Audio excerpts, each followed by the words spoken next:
Magandang buhay at magandang oras sa lahat ng ating mga katiats at ating mga kababayan sa buong Pilipinas at sa labas ng bansa, sa lahat ng sulok ng mundo na mayroong Pilipino. Magandang buhay sa lahat. Ang ating episode ngayon maganda ito kasi ito isang video clip na medyo hindi na ipalabas ang pagkalimbang ng napakatagal ng kampana sa World Bank. Si PBBM pala ang spiritual wonder boy na nakasulat sa mga benepisyaryo ng dating FM. Hindi natin alam, siya pala yung wonder boy. Kaya marami talaga ang nagsasabi na ang pagpunta diyan ni Bongbong Marcos ay hindi lang para makipag-usap sa mga tao diyan sa World Bank, kundi it's all about wealth. It's all about money na nilagay diyan ng kanyang ama. Kaya ano pa man yan ay nakasaad sa The Last Will Testament na 10% mapunta sa pamilya ng Marcos at 90% mapunta sa Filipinos. Okay, at dito sa bandang dulo ng video, huwag kayong aalis mga kababayan kasi narito si General Macanas, isa sa isa sa mga nag-criticize kay PBBM, pero sa bidyong ito naniniwala siya na totoo ang hangarin ng dating FM na ipamahagi talaga ang mga pera na yan sa sambayan ng Pilipinas, pero hindi isa-isa kundi through projects. Kaya napakaganda ng video na ito. Atin ang umpisang panuorin. Narito ang video.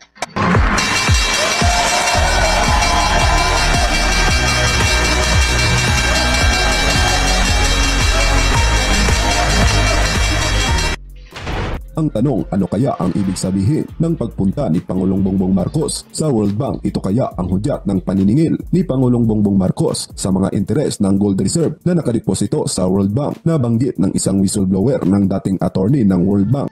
Ating mapapansin, ganoon na lamang ang mainit na pagtanggap ng mga world leaders sa ating Pangulong BBM. Ano kaya ang ibig sabihin nito? At ano nga ba ang pakay ni PBBM sa World Bank? Kung makukuha na ang mga naka-freeze na Marcos Gold, ay siguradong matutupad na ang 10K bawat pamilya. Ito na rin siguro ang mag-aahon sa atin sa kahirapan. Ano ang masasabi niyo rito mga kababayan, na may nakatagong mga ginto ang ating Pangulong Marcos sa mga malalaking bangko sa buong mundo? At isa na dito ang United States, particular na sa World Bank, at ito rin ang isiniwalat ng dating First Lady Imelda Marcos sa kanyang interview sa loob at labas ng Pilipinas, at matagal nang pinag-interesan ng buong mundo ang paggamit ng gold ng dating Pangulong Ferdinand Marcos Sr. sa pamamagitan ng pagpapautang ng fiat currency na backup ng mga ginto ng mga Marcos na nasa mahigit trilyones na dolyar ang halaga. Kaya naman, para hindi pag-interesa ng World Bank ang mga ginto ng dating Pangulong Marcos Sr., ay kanyang pinatulog ang kanyang mga kayamanan sa pamamagitan ng pagta-time deposit ng dating Pangulong Marcos sa kanyang ginto para sa mga Pilipino sa World Bank sa mahigit na 50 years.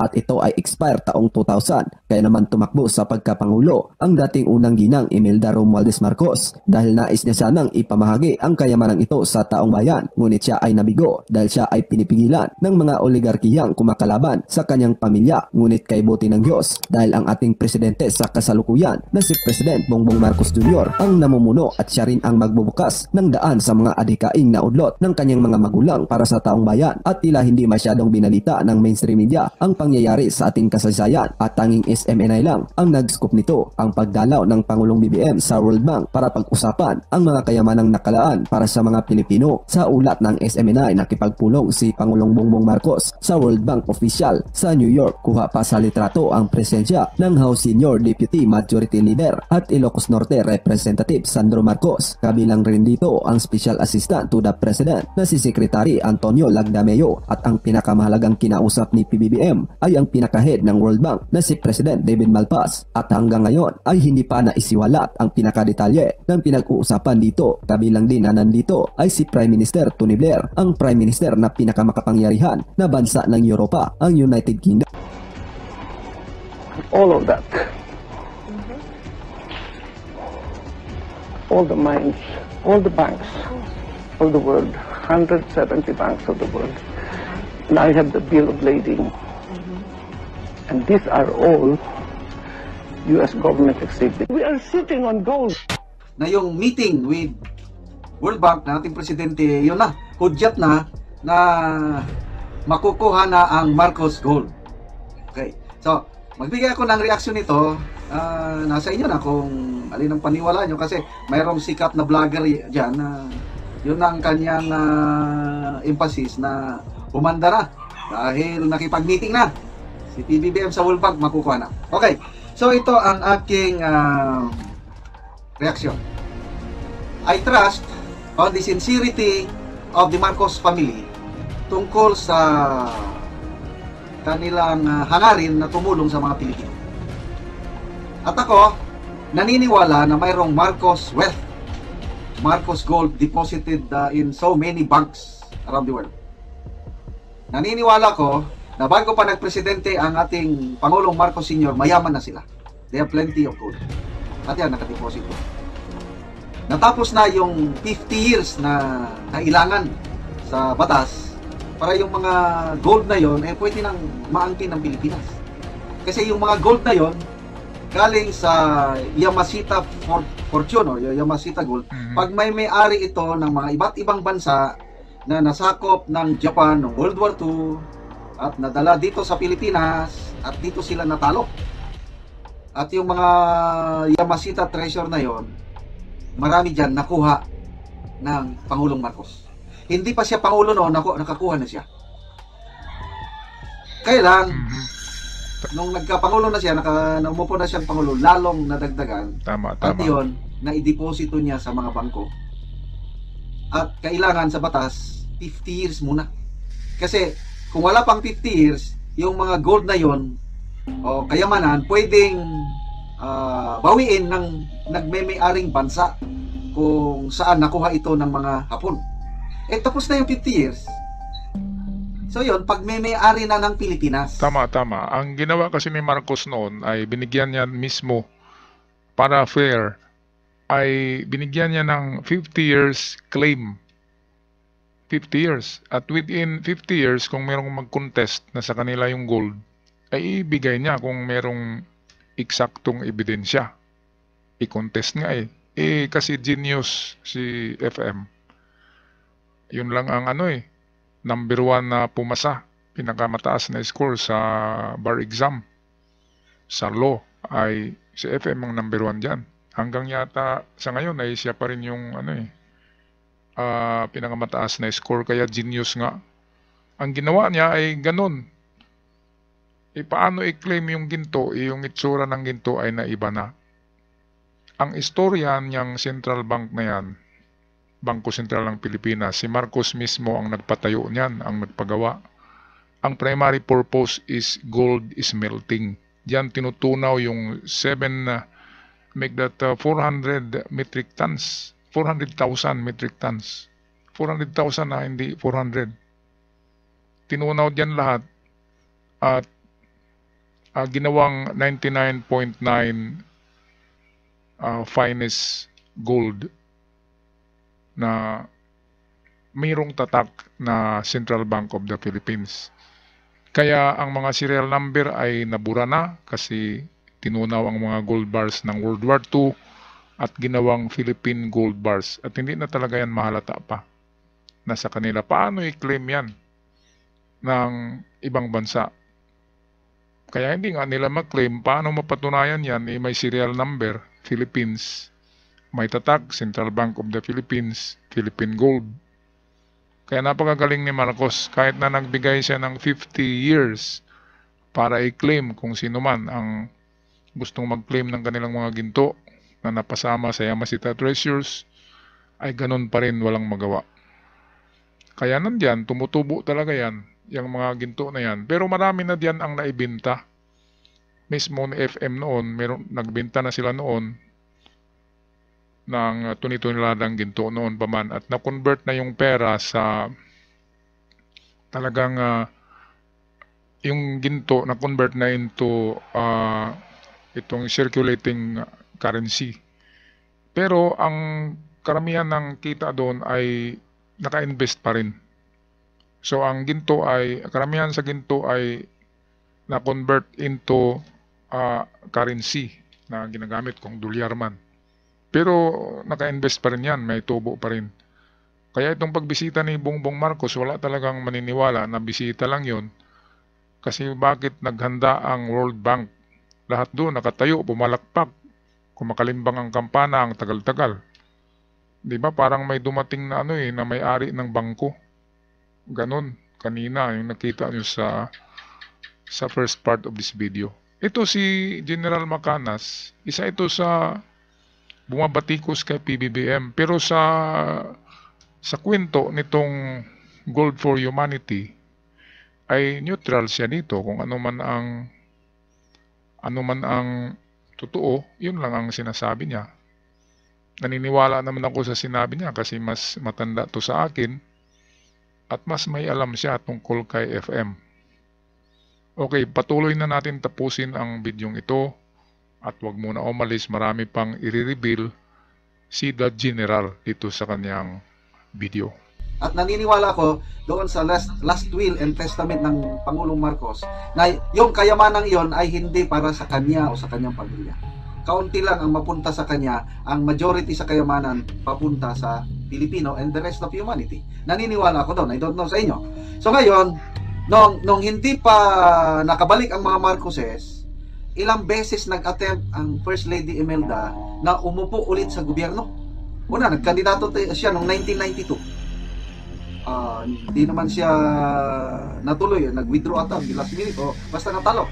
Noong 1998, magkakandidato na naman, wala, nag-withdraw dahil magiging madugo daw kung may mangyaring masama kung itutuloy niya.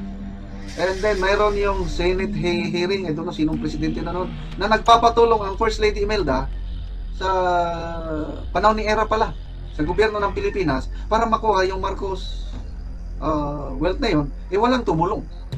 Ngayon na nakaupo na si PBBM as president, ito na, mas madali na para makuha nila yung Marcos wealth o Marcos gold. Kaya lang, ito ang analysis ko dyan, hindi po madali. It takes time. So yung insinuation ng isang vlogger dyan na dyan na, malapit na, I disagree. It takes time. May due process yan. Okay? Pwede. At sa pagkuha niyan, matalino ang Marcos family. Kung makuha man yan, it will be silent. Hindi yan namamalayan. Tama. Bayan. Hindi yan nagpre-press conference ang Marcos family na, ito, kukunin na namin, mag-apply na, ito, nakuha na namin. Hindi yan gagawin ng Marcos family. Kasi kung gagawin nila yan, lalong mag-ingay ang oposisyon at lalo nilang idein na ninakaw yun. Mm-hmm. Ang analysis ko, dahil matalino ang mga Marcos, hindi ba mayabang, hindi nila ipapaalam sa taong bayan. Yan din ang turo sa Biblia. Kung may gagawin kang maganda, huwag mong isigaw, huwag mong i-announce. Kung may ginawa ng kanan kamay, hindi mo ipaalam sa kaliwa. Ganyan ang tingin ko sa Marcos family. Silently, kukunin nila yan. At pag nakuha na, silently, hindi natin namamalayan, itinutulong na nila sa mga Pilipino. Yan yung maganda. So, paano? Ito. Pwede, in terms of grant, may mga grupo abroad na wala silang ibang gawain kundi tumulong.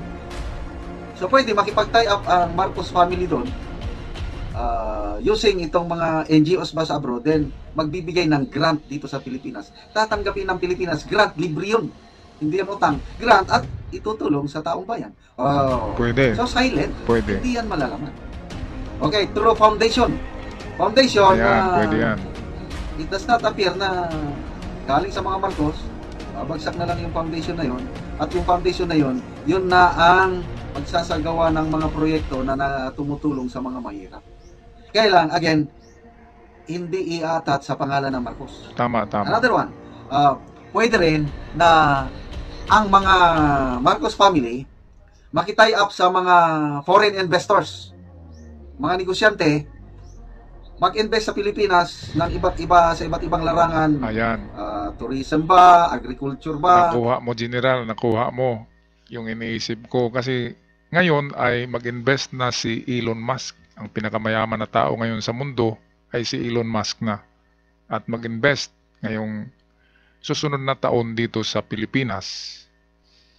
Kaya, bakit nagipag-tie up si Elon Musk kay PBBM? Yan, palaisipan yan. At hindi lang yan. Ngayong itong nag-modernize ng ating Armed Forces of the Philippines, naku, trillion na yata eh. Trillion na yata ang gastos natin eh. Balita ko nasa 30 trillion pesos ang ating budget para sa modernization ng pagbili. Example, bumili tayo bago lang ng isang dosinang jet fighter. Bago lang yun ha. Lahat yun brand new. At bumili pa tayo ng iba pang mga, balita ko mayroong submarino na bibili natin. Saan tayo kumuha ng pera niyan? Sino magpapautang sa atin, di ba? Merong sikretong yan. Dahil yan sa Marcos Wealth, hindi lang sinasabi kasi magkagulo nga. At aatake na naman yung mga dilawan. Sabihin nandyan na yung ill-gotten wealth, kukunin na natin. Ang lahat ng ito ay magkikita natin in the near future. Meron na nga tayong nag-umpisa na yata ang pag-drilling dyan sa Mindanao ng natural gases. At ang investor niyan ay foreign at local. Sino ba yung mga locals na yan, di ba? At naka-tie up yan kay PBBM. Kaya pwedeng ganyan talaga ang mangyayari na hindi pagsigawan ni PBBM na narito na ang gold, narito na ang interest ng gold for humanity, gamitin na natin. Ginamit na yan, patago, pasikreto lang para walang gulo. Okay, tapusin na natin ang video. Maraming salamat nga pala kay General Macanas. Magandang swak na swak talaga. Parang ako ang nagsalita dyan eh. Lahat yata ng ganun din ang analysis ni Macanas. Kaya nga ay akin to pinablish kasi mas maganda magsalita itong si General kasi generals nga the general's opinion. Okay, kudos kay General Macanas. Maraming salamat. Okay, tapusin na natin ang video. Narito muli ang The General. Industry, BPO, IT, mag-invest. Yan lang, yung investment na yon, kasama na ang Marcos family, yung wealth nila, silently lang, hindi nalalaman ng mga Pilipino. Dahil sa investment na yon, nagpro-provide ng jobs, opportunities, livelihood. O yun, nakatulong na sa mga Pilipino. Ganon po ang aking nakikita sa pag-implement ng Marcos family sa last will and testament ng Pangulong Marcos na ang kayamanan nila ay ang karamihan itutulong sa mahirap. To me, ang real gold, hindi yung mga gold bars na nakadeposito sa mga bangko. Gold pa rin yan. Kailang may mas importanteng gold. Ano yung mas importanteng gold? Yung puso ng mga Marcos. Ayan, tama. Golden heart. Kuhang-kuha. Ganon ang puso ng yumaong President Marcos Sr. Mahal na mahal niya ang Pilipino. Ang galing. General Macanas. Okay, shout out dyan. At hanggang dito na lang ako mga good news, mga katiats, mga kababayan. Napakagandang pag-analyze ni The General eh. Akala ko ba ay kritiko ito ni PBBM. Kapag pag-usapan ang Gold for Humanity ay neutral lang siya. Maganda. Well said, General. Okay, ako'y magpaalam na. Maraming salamat at huwag kalimutan na mag-subscribe sa channel kapag bago pa lang kayo dito. Hanggang sa muli, God bless the Philippines.